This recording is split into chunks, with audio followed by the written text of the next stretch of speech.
屋会是让人失眠的一项重大理由。古人说有土斯有财，妈妈说你呀，要成家就要先把房子买起来。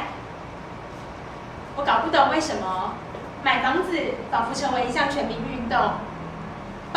新闻报道说，台湾人的痛苦指数越来越高，我想这都是买房子造成的。房子该不该买，该怎么买，这都是我们人生一大课题。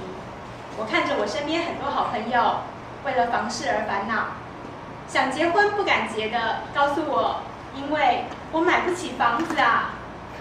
结了婚的找他出来，告诉我，对不起，我现在没有多余的娱乐费，因为我跟我老婆赚的钱全部拿来养房子了，孩子也不敢生。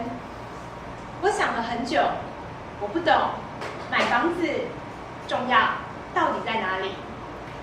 于是我做了一些研究。我们从第一个观点下去看来，在用理财的观点，通常理财我们学到的第一课就是区分想要还是需要。那我们来看看买房子到底是想要还是需要呢？我们想要一个家，这点每个人都想要，但是我们真的需要一间房子吗？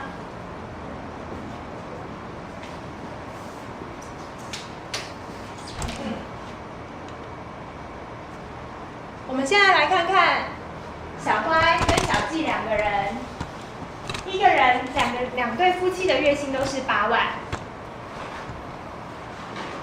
总价800万的房屋，自备款3成240万。他们很聪明，精打细算，贷了优惠房贷。另外不足额的部分用一般房贷下去贷，贷款期数20年，每月应偿还的金额高达27000块。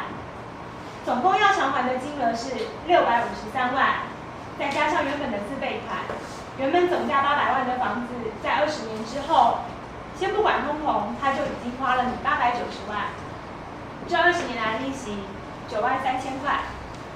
让我们来看看，这到底值得还是不值得？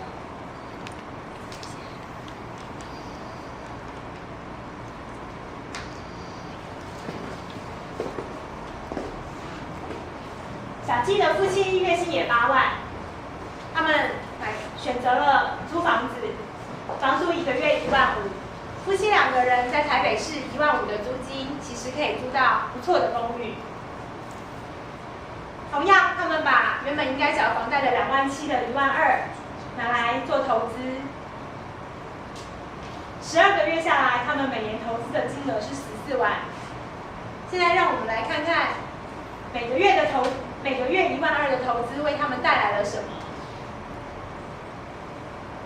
要如何让财富变大？时间加上复利就是最好的投资方式。同样花了20年，买房子的人他多缴了90几万的房贷给银行，没有买房子的呢？让我们来看看他多赚了多少钱。他在20年的时候，他总共的现金资产会高达630万。复利投资报酬率我们设定为7。各位在座的朋友，你们觉得7%的报酬率很困难吗？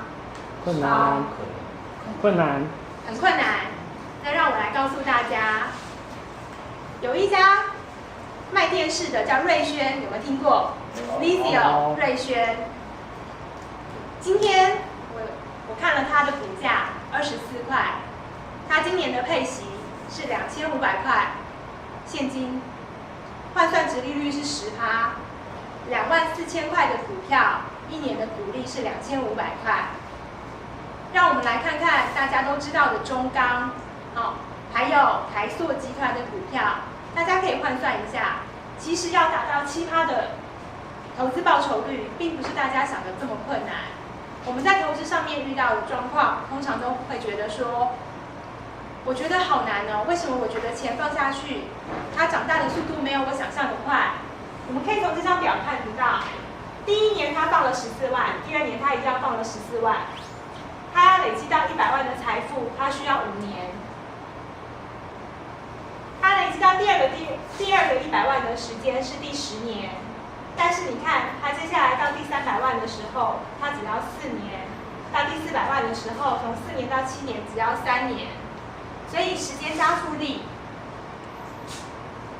是隐形的杀手。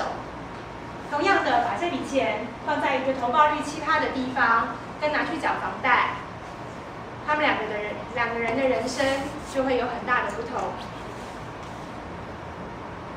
再来，妈妈说，买房子是存钱最好的方法。你看隔壁王妈妈，他们以前那间公寓才买100万，现在卖800万，中间赚了700万。要不是啊，我跟你爸爸生了你们3个小萝卜头，今天妈妈也有700万了呢。但是房价只会涨不会跌吗？各位有没有看过任何产品是只涨不跌的？没有。我觉得房价连黄金都不要。是的，黄金当时我买的时候是去年，我从1600块开始买起。昨天看到新闻，稍微看了一下我的户头，现在剩下1100块1公克。不错。好，影响房价的因素有很多，包含利率、物价、人口结构、国民所得、外汇、货币供给量、银行存款准备率等等。今天我们没有办法一一探讨，其实没有任何一个人可以由这些面向来告诉你房价是涨还是跌，因为没有人可以预测未来即将发生的事情。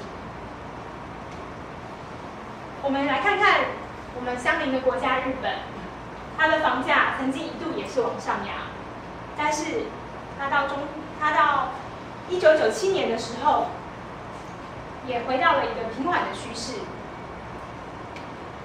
这是在美国，房价从1990年开始走扬，到了2007年左右达到最高峰，现在也是在向下的曲线。但是不管是日本也好，或是美国也好，它的房价曲线告诉我们什么？没有任何一项产品是只涨不跌的。所有的统计学都告诉我们，根据常态理论，中型曲线是一个正常的走向。